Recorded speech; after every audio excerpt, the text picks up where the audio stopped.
Hallelujah, praise the Lord. परमेश्वर का धन्यवाद इस दिन समय के लिए। फिर से परमेश्वर ने एक नया मौका दिया, नया दिन दिया कि प्रभु की स्तुति करें। आज हम परमेश्वर की महिमा करने के लिए वचनों पर मनन करेंगे और पवित्र शास्त्र की बातों को स्वीकार करेंगे। आइए हम प्रार्थना करें। प्रभु यीशु मसीह के नाम से प्रभु अनुग्रह कीजिए, दया कीजिए और आपके नाम को महिमा दे दें। प्रभु जो वचन लिखे गए हैं वो आपकी ओर से है और आपके वचन जब हम सुनते हैं आशीर्वादित है। यीशु मसीह के नाम से आज हम देखेंगे मनुष्य की दुष्टता, परमेश्वर की करुणा। भजन संहिता 36 का एक आयत कहता है, दुष्ट जन का अपराध मेरे हृदय के भीतर यह कहता है कि परमेश्वर का भय उसकी दृष्टि में नहीं है। हाँ, अपराधी मनुष्य के अंदर परमेश्वर का भय नहीं रहता, इस कारण वो अपराध करते रहता है, छल करते रहता है, बुरे काम करते रहता है और कहता है वो अपने अधर्म के प्रकट होने और घृणित ठहरने के विषय अपने मन में चिकनी चुपड़े बातें विचारता है। उसकी बातें अनर्थ और छल की है, उसकी बुद्धि भलाई के काम करने से हाथ खींचता है। भलाई के काम करने के, भला करने से क्या होगा? अपन करेंगे जो अपना है वही करेंगे, जैसा जीना वैसे ही जिएंगे, है ना। इस कारण परमेश्वर का वचन कहता है वो अपने बिछौने पर पड़े पड़े अनर्थ की कल्पना करता है, वो अपने कुकर्म पर दृढ़ता से बना रहता है, बुराई से वो हाथ नहीं खींचता।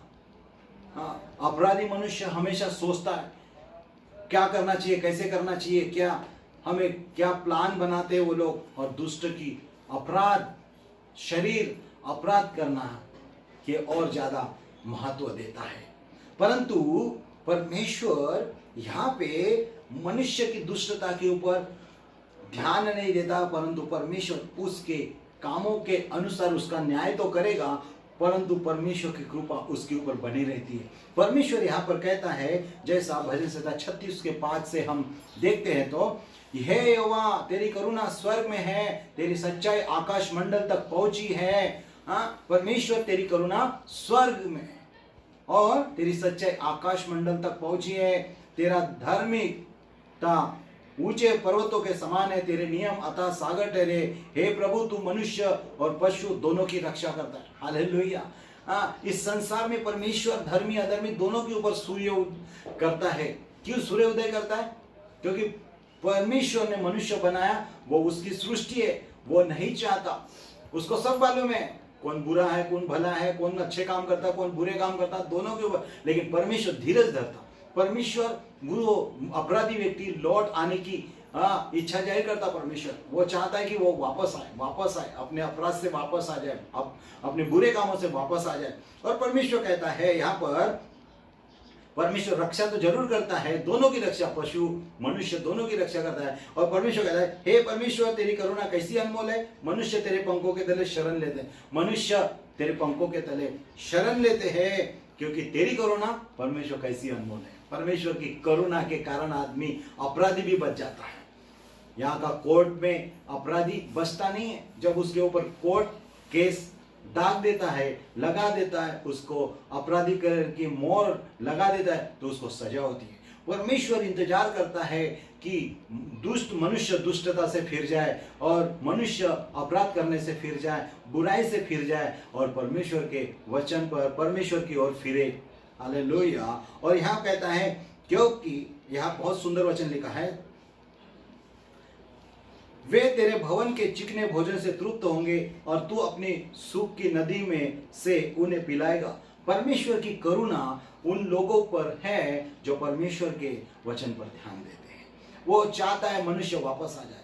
एक कहानी छोटी सी बहुत सुंदर है, उड़ाऊ पुत्र की कहानी है। एक पिता के 2 बेटे रहते और छुटका बेटा क्या करता है, अपने पिता के पीछे हाथ धो के पड़ जाता, कहता है मुझे मेरी संपत्ति में से मुझे मेरा हक दे दे, मुझे मेरा हक दे दे। और वो उसका हक लेकर चले जाता, देश से लेकर दूसरे देश चले जाता और उस देश में वो पूरी अपनी संपत्ति को उड़ा देता है, पूरी संपत्ति को बर्बाद कर देता है। और उसके बाद क्या होता है कि उसकी संपत्ति खत्म होने के बाद उस एरिया में अकाल सा आ जाता है, अकाल आ जाता है।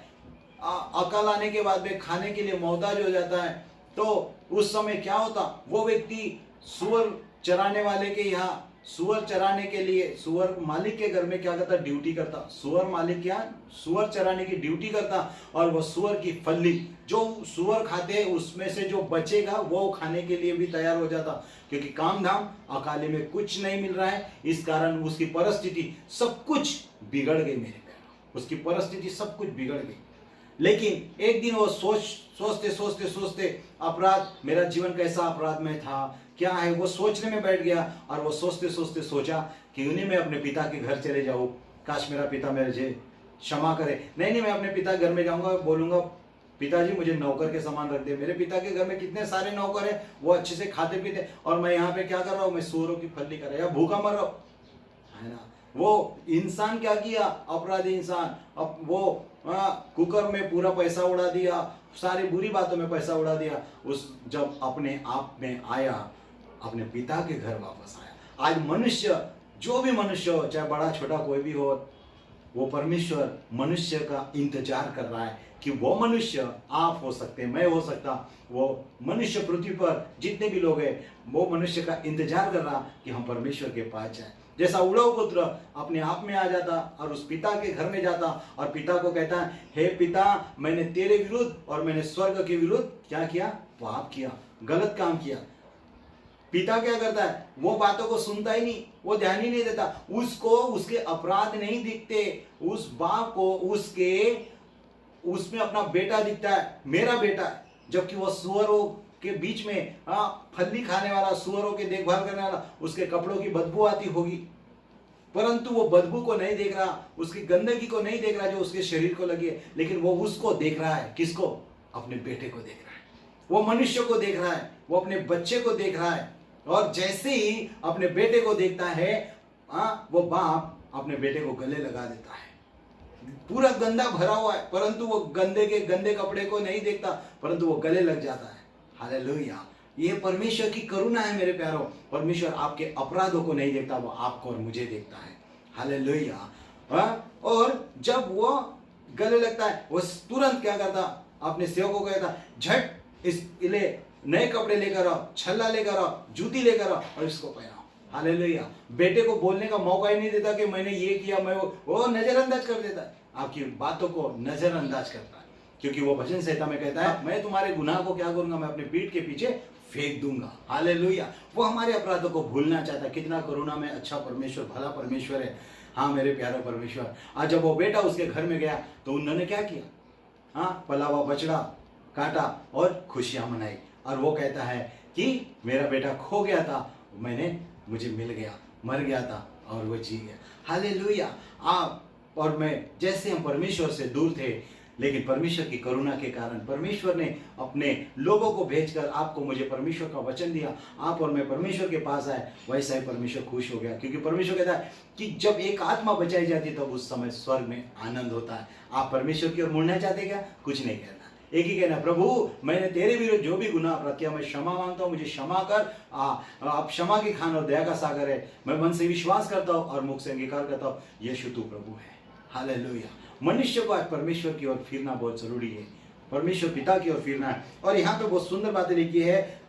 जब हम वापस आते भजन संहिता में, भजन संहिता 36 अध्याय उसके 9 आयत को पढ़ते हैं, क्योंकि जीवन का सोता तेरे पास है, तेरे प्रकाश के द्वारा हम प्रकाश पाते। हालेलुया। हमने वो कहानी में देखा कि सोते को त्याग कर उसका बेटा चलेगा। माँ बाप कौन है, बच्चे के सोता तो है। हर एक चीज माँ बाप को मांग लो, माँ बाप देते हैं, सोता है। लेकिन उसका एक बड़ा भाई था, उसने कभी अपने सोते को पहचाना नहीं, उसने बड़े भाई काम करा था, वो खेती से आया और उसने देखा मेरे घर में भीड़ भाड़ है, मेरे घर में लोग हैं, क्या चल रहा है। पड़ोसी ने बताया, अरे तेरा भाई जो चला गया था ना वो वापस आ गया, और वो वापस आने के बाद उसके लिए ना बड़ी पार्टी शर्टी चलो। बड़ा भाई गुस्से में आ गया, अरे मैं इतने साल से हूँ, मेरे लिए कुछ नहीं, मेरे लिए कोई पौना ही नहीं, मेरे लिए कोई प्रोग्राम नहीं, लेकिन ये छोटे ने सब अपनी संपत्ति लेकर उड़ा दिया, फिर भी उसके लिए पार्टी। क्योंकि उसने अपने पिताजी के घर की संपत्ति अधिकार को नहीं समझा। आज जो परमेश्वर पिता आपसे बात कर रहा है, आप अपने अधिकार को पहचानिए। आपका पिता करुणा में, आपका पिता हर बातों का सोता है मेरे प्यारों, सोता है। केवल यीशु मसीह के ऊपर विश्वास करने से कुछ नहीं होगा। उसके बातों को हमको कमांड करना है, उसकी बातों को हमारे मन में ग्रहण करना है और उसके वचनों पर विश्वास करते हुए आगे बढ़ना है। क्योंकि बाइबल कहती है, जैसा भजन संहिता 36 उसका 9 में कहता है, क्योंकि जीवन का सोता तो तेरे पास है। जैसे माँ बाप सोता है बच्चों के लिए, वैसा आपका मेरा परमेश्वर, मनुष्य जाति का परमेश्वर, वो हमारा सब चीज का सोता है। क्योंकि स्वर्ग भी उसका है, पृथ्वी भी उसकी है, सब कुछ उसका है। इसलिए तेरे प्रकाश के द्वारा हम प्रकाश पाएंगे। माता पिता हमारे बच्चों के लिए भविष्य है।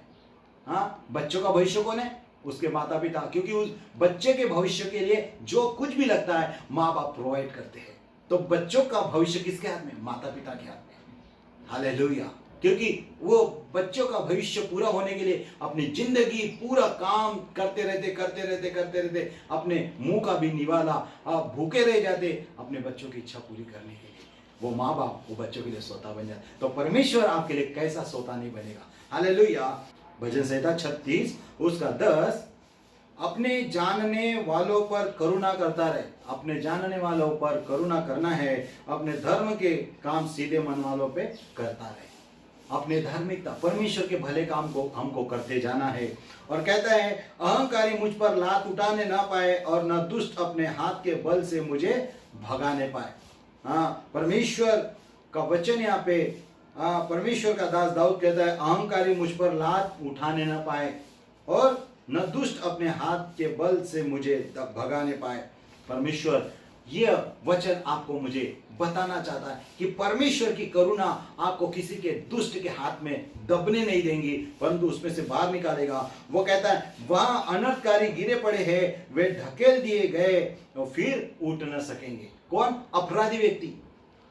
अपराधी व्यक्ति को परमेश्वर कहता है, बुरे काम करने वालों को परमेश्वर कहता है, हे परिश्रम करने वाले बोझ से दबे हुए। परमेश्वर का वचन क्या पे कहता है? हे बोझ से दबे हुए लोगों, हे परिश्रम करने वाले बोझ से दबे लोगों, मेरे पास आओ, मैं तुम्हें विश्राम दूंगा। परमेश्वर हमको विश्राम देना चाहता है। परमेश्वर हमें अपराध जो भी हम परमेश्वर के विरोध में करते, परमेश्वर कहता है वो नहीं करना है, क्योंकि परमेश्वर की करुणा हमारे जीवन में अपरंपार है। परमेश्वर इस वचन से आपको आशीषित करे। आइए हम प्रार्थना करें। प्यारे पिता, हम आपको धन्यवाद देते, इस वचन के अनुसार आशीषित कर, अनुग्रह कर, दया कर। ये वचन समझने के लिए आपका ज्ञान और बुद्धि का आत्मा का प्रकाश दे। हर कमी घटी को पूर्ण कर प्रभु, आपके साथ चलने के लिए अनुग्रह कर। और कोई बीमार है वह चंगे हो जाए।